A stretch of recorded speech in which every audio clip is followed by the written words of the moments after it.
I'm delighted to say that it's time. It's time that we can get back together in our church building to worship Jesus together. And we're so excited that that's now going to be a possibility. We've been looking at the regulations, looking at the options, and after the 17th of May, there's new freedoms for us, which makes worshipping together possible and we believe really valuable.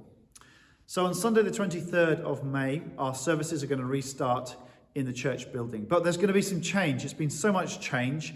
There's still restrictions in place, and now is the time to innovate, to try new things. So we're going to do things differently on Sundays for a season, just a 10-week season up to the end of July, to try new things out and also to work within the restrictions. Our priorities are to get back together as soon as we can. We know that many of us are longing to be able to worship God together. They're also to make sure that everyone is safe, and therefore we have socially distanced services and we work within the restrictions to keep everybody safe under COVID. We really want to give our children and young people the best. We want to give them input and worship and teaching that will help them grow. They've missed out on so much due to COVID. And we really believe God is calling us into a season of giving more space for the Holy Spirit in all of our services. So working with the restricted numbers, working with the limitations, we're going to have 3 shorter services on a Sunday morning rather than what we had pre-COVID, which was 2 services. This is for a trial period. It gives us a chance to try something out, to do things differently.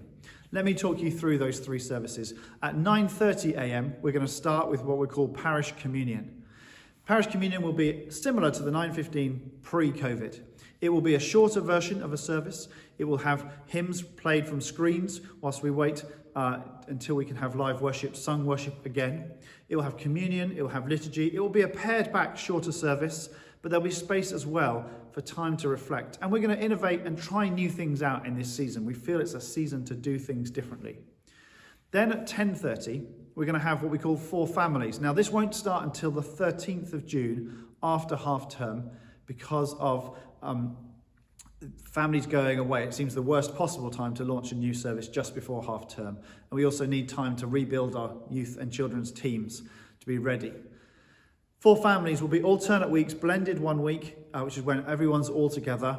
And then the alternate weeks, youth and children and mini church will go out to those groups. Kids' church will be over in the Guywood in order to give them more space for social distancing. So drop off for that will be at 10:15 and then pick up straight after the service. We hope by doing it this way that those who serve on our team can then come and worship at the 11:30 service, and that will give them a chance to still encounter God and not miss out. And so as they serve, they can also receive. 11:30 service will be a sort of hybrid of some of the things of the 9:15 service and some of the 11. It'll be contemporary acoustic worship. It won't be so loud. It'll be space for reflection. It will have a sermon and then lots of space and time to encounter the Holy Spirit. If you're regularly part of the 9:15 or the 11 o'clock before COVID, you don't have children and you want to try something different, then the 11:30 is for you. It's an experimental style to try and do something fresh and new for this season. We'd really encourage you to try different things out in this time as we try things out. Let's see it as a chance to think afresh. Yes, familiarity is good, but so is exploration and trying new things. Each service will be 45 minutes, and there'll be all sorts of aspects of regulations. We will need you to book online. We're going to use Eventbrite, but we'll give more details about that in due course. We put all the details into a document. Last night I met with the PCC to ask them about this, to consult them and get their views. They had an hour and 15 minutes of questions, which has helped us refine and focus what this is about. All of that is part of a process to give as many people as possible the opportunity to worship together. I know many people have enjoyed our online services. Those will come to an end after the 16th of May, but we will stream live the 11:30 service, which will have pre-recorded worship, but live teaching, prayers and response, so that those who can't make it to the building can still join in with our services or catch up later. We now have the technology in church for that.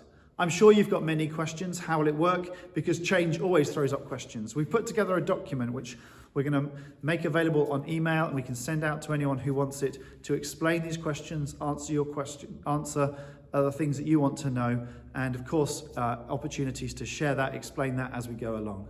But we hope that this is going to be a new season of life, of worship. It's going to be great to be back together. Yes, there's still restrictions. Yes, we'll still be in masks. Yes, we'll still be sitting distant.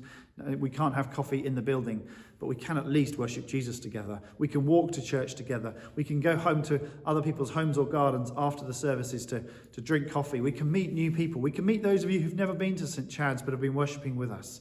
It's a new season and we're looking forward to it.